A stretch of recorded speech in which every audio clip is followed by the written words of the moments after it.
Welcome to my podcast. So, my first topic is going to be on the quotes that I live by, the quotes that I wrote myself, that I think about on the daily, or I've probably incorporated it from other things I've heard, but I call it my little red book, because Mao Zedong. Yeah, she's educated too, but yeah, Mao Zedong. So he basically had a book that he would write all the things he said in, and he published that shit. So I'd be having it published in my notes, ghetto. Yeah, I feel. But yeah, so these are just some of the quotes that I've told to people, and they're like, why the fuck do you think that? But then also I'm like, okay, let me explain it to you, and then I can let you know what's up. So, this is the first quote.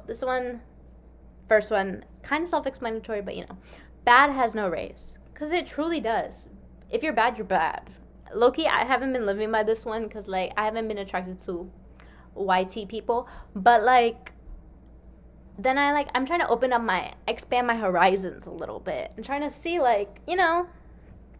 maybe they are bad. To me, they aren't. But, if you open up your eyes a little bit, you could see that they're the ones that treat women right.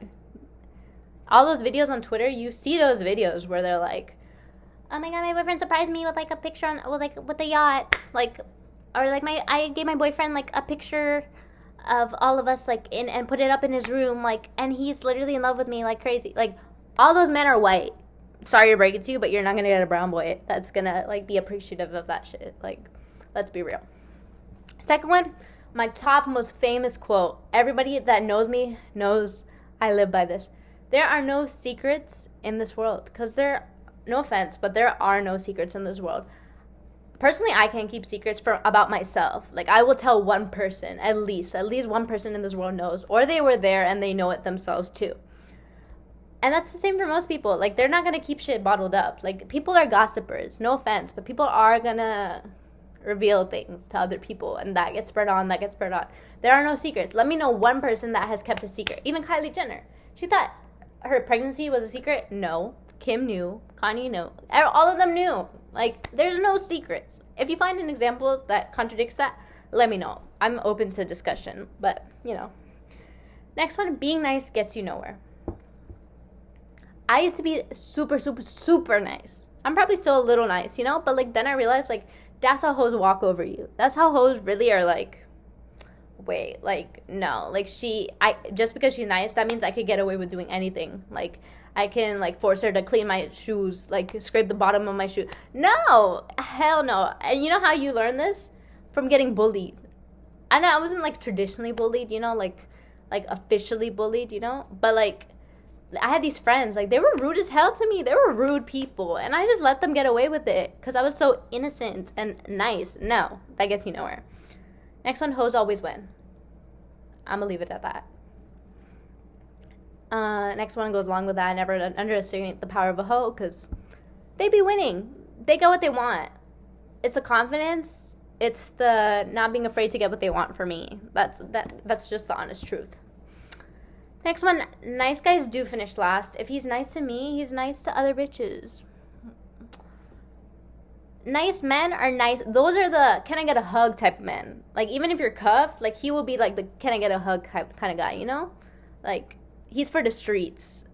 But he's for you in his heart, but outwardly everybody else thinks he's for the streets. And that's not cute. You look like a clown. No offense, but I keep saying no offense, but no offense. Next one, this one I have to think about this all the time. Not even about boys. This is just something that, is in my heart. Don't have expectations, so there's no room for disappointment. Because expectations here. Let's look at the diagram. Expectations up here by your head, right? Anything under that, this is all room for disappointment. Correct? If you keep your expectations here, simple physics, there's no room for disappointment. The potential energy is lower. There's no capacity for disappointment. Let me give you an example. So, if you want to hang out with someone, right? And it's this boy you feeling, you vibing with or whatever, but he be flaky, So you get ready and stuff, and then that one time when you get ready, they're actually I can't. You're gonna be disappointed, right? So if you think from the future, right, like keep that as the standard, which is really depressing because like do better. But anyways, if you keep that as the standard, then you're like, okay, I expected it. And then when something that out of the ordinary or like what should happen happens, you're like ecstatic because it's like above the expectation, right? So anything up here is the expectation. Simple concept, really. It's simple quantum physics. Next, you don't have to miss someone if you don't want to. I mean, this one, there's a little wiggle room with this one, because, like, you can miss someone. Like, there's exceptions, right? Like, you can miss someone if they're, like, physically across the world. Like, there's no physical way of going there, right? You miss their touch, okay, whatever. Like, you could there's ways around that, low-key, but, you know.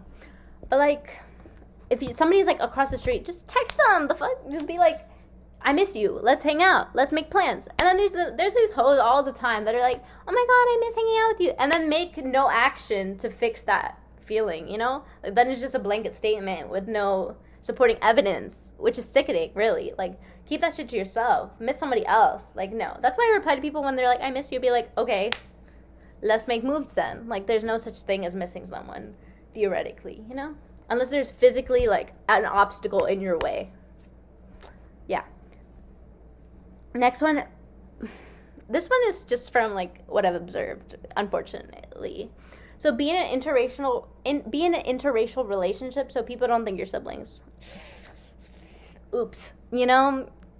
I mean, like, obviously do what you want, but, like, it's kind of embarrassing when people are like, oh my God, you and your brother are so cute. Like, that's so sick. Like, that's so sick. Gross. Like, literally, ew. Like, no. It's kind of funny, though, but, like, you know, love is love, you know? It's fine. And then this one, I think I heard this from somewhere, but, like, I say this all the time. Like, all the time. Like, people get annoyed because I say this all the time. There's always a little truth behind every just kidding. This is up for debate because people be trying me with trying to prove this wrong. No. There's always a little room with every just kidding. If I'm like, oh my God, you're so fucking ugly. Like, just kidding. Like, you must have had that thought circulating in your head for a little bit to think it was true, you know? Like, you wouldn't just outwardly say that without any backup, you know? There's always a little truth behind every just kidding. Next, men only act right when they think they are / know they are uglier than you. This is very unfortunate, but, like, it's a sad reality that people haven't, like, laid out, you know? I feel like it's understood, but, like, I could write a paper on this, like, a research paper on this shit. Because, like, when they start acting like, oh, they're cuter than you, then they get complacent. Then they're like, ew, like, no. Like, they're like, ew, that's kind of gross. Like, I don't think I have to do anything for this girl because, like, you know. But when there's that fear instilled in them, like, when they're like, wait, she could do better. Like, she's better than me. Like, I know this. They're going to work twice as hard to, like, make sure they keep you on deck, you know? Even if you're loyal. You could be the loyalest person in the world, but they're always going to have that little inkling in the back of their little throat that's like, oh my gosh, like she could easily just leave me, you know? And that's when they're, like, start stepping up their game. So even if you aren't physically more attractive than them, you got to think like that. And you got to make sure they don't think like that. You have to let them know that they're disposable. That's offensive, but, like, that's the only way they'll act right. Y'all know when you're in those 2-year ass relationships and stuff, when you literally, like, oh, like, we don't go on dates anymore. Like, that's corny. Like, no. Love can still flourish even if time has passed. You know, damn, I'm a literal philosopher. Fucking Socrates. Like, bro. Anyways. Imagine having a real podcast. That's crazy. Okay, this one, hating on a popular opinion just to hate doesn't make you better than the rest. Sorry to break it to you, but, like, you're not superior because you don't have TikTok. No offense. Like, literally no offense. Like, it's fine. Like, it's just, you're not better than anyone else. And, like, I admit, I've had these moments when I'm like, ew, like, I would never get a Tinder. No offense, but I will literally never get a Tinder. Personally. But, like, have I thought about it? Of course. Like, I've literally, like, pondered it a couple times. But it's just, like, and it's not just anything out of, like, oh, like, my main thing is that I don't want to contradict myself. Because when I start contradicting myself, other people think that I'm confusing, like I'm contradictory. No, like that makes you lose your credibility, and we don't want that. None of that.